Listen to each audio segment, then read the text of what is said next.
Love is a game, but most people forget to check the score. My name is Thomas.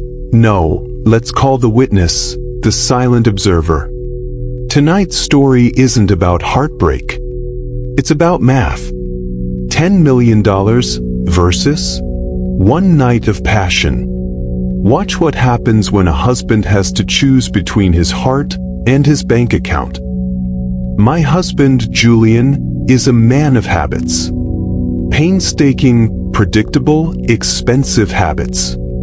Every Friday, he comes home at exactly 8 p.m. I hear the heavy oak door creak, the rhythmic sound of his leather Oxfords on the marble floor. He kisses my forehead, a cold, clinical peck, pours a glass of 18-year-old scotch, and tells me about his exhausting day at the law firm. I am the perfect wife, a trophy polished by a decade of silence. But 3 months ago, Julian brought a guest home. Not in person, but in scent. A heavy, cloying smell of jasmine and vanilla, clinging to his charcoal suit like a desperate plea for attention. It was a cheap perfume, the kind that tries too hard. I didn't say a word. I just smiled, watching the way his hands trembled as he loosened his tie, and I offered him a second glass of scotch. I wanted him relaxed. A relaxed man is a careless man. I began to watch him, not with the frantic rage of a jilted lover, but with the cold curiosity of a scientist. Julian started working late on Tuesdays and Thursdays. He said it was a merger. I knew it was a meltdown. I followed him once to a small, rundown apartment building on the edge of the city, where the streetlights flicker and the air smells of wet pavement. I sat in my car, dark and silent, a shadow within a shadow. I watched a light turn on the third floor. Apartment 3B. A silhouette appeared against the thin, yellowed curtain. A woman. Long, flowing hair, a slender neck. She looked like a younger version of me, a ghost of the girl Julian married before he learned to love money more than people. I felt a strange sense of pity for her. She thought she was winning a prize. She didn't know she was just a placeholder, a temporary distraction for a man who was already hollow inside. One morning, while Julian was in the shower, the steam fogging up the glass, I found it. A small, handwritten note tucked into his silk-lined pocket. The ink was smudged, as if written in a hurry. I can't wait anymore. Tell her the truth, or I will. No name. No signature. Just those cold, sharp words, like a knife held to the throat of our marriage. I put the note back, smoothing the fabric of his coat. Julian came out, humming a tune, looking refreshed, reborn. He looked at me, and for a split second, I saw a flicker of genuine fear in his eyes. A flash of a trapped animal looking for an exit. He knew the clock was ticking. He knew the explosion was coming. And I knew it was time to invite the guest for dinner and hand her the matches. I found out who she was. Elena, 24 years old. A waitress at the dim-lit cafe where Julian spent his lunch hours. I didn't go there to scream. I didn't go there to claw her eyes out. I went there to order a black coffee. I sat at her table, looked into her eyes, and I saw a woman who believed she had found her savior. To her, Julian was a god. A man of power, of wealth, of stability. Poor girl. She thought Julian was leaving me, leaving the mansion, leaving the legacy for her. I waited until he was away for a weekend conference. I sent her a message from his second phone, a device I had cloned weeks ago. Meet me at our house. Saturday, 7 p.m. I'm telling her, we need you there. No more secrets. She replied instantly, "Finally, I'm coming home." Saturday arrived, draped in a heavy, humid heat.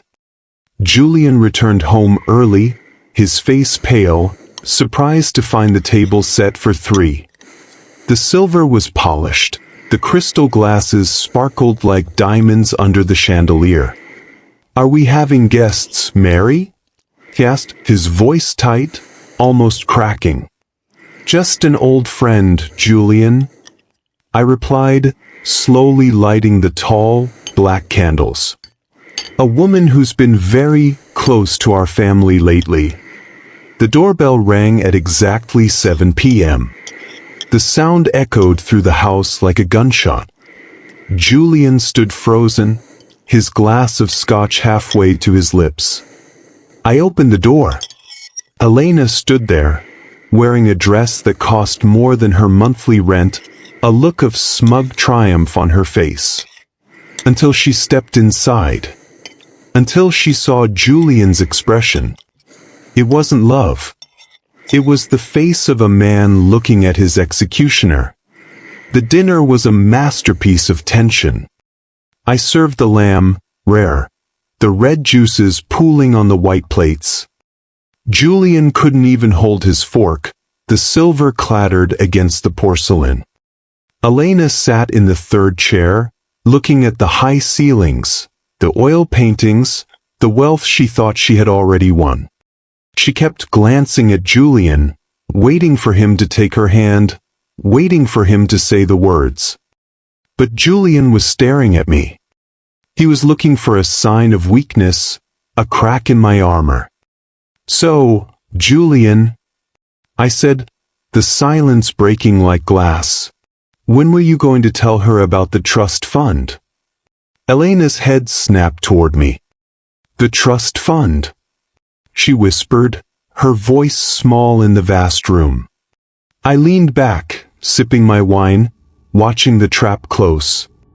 "Oh yes," I continued, my voice smooth as silk. "My family's estate, $10 million, held in a very specific trust. You see, Elena, Julian is the beneficiary, but only as long as he is my husband. There is a morality clause. If he is found unfaithful, or if he initiates a divorce without cause, the money vanishes. It doesn't go to him. It goes to a charity for stray dogs." I looked at Julian. "Tell me, darling, how much do you love her? Is she worth $10 million? Is she worth the house? The cars? The shoes on your feet?" Elena looked at Julian, her eyes wide with a realization that was painful to watch. But I wasn't done. "And there's more," I said, pulling a small leather folder from under my seat. "Julian has been paying for your apartment, Elena. But he didn't use his own money. He used a corporate account, one that I manage. Legally, it looks like embezzlement. Or perhaps extortion. If I go to the police tomorrow, I can show them how you blackmailed my husband into paying your rent, threatening to destroy his marriage." Julian's jaw dropped. He looked at the folder, then at Elena. He saw a way out. A disgusting, cowardly, perfect way out. He didn't even look at her twice. The room felt cold, despite the candles. Julian reached across the table, but not for Elena. He reached for my hand.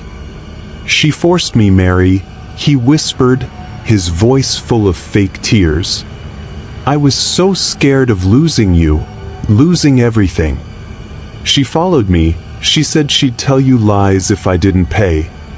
Elena stood up, her chair screeching against the floor. "You liar!" she screamed. "You told me you loved me. You told me she was a monster." Julian didn't even flinch. "I don't even know this woman, Mary. Please, get her out of our house." In that moment, Elena saw the truth. She wasn't the other woman. She was just a tool, used by Julian for pleasure and used by me for sport. Elena left in the rain. No umbrella, no dignity, just the smell of cheap jasmine fading into the night. Julian stayed. He's sitting across from me right now, as I write this. He's very attentive now. He brings me flowers. He never works late.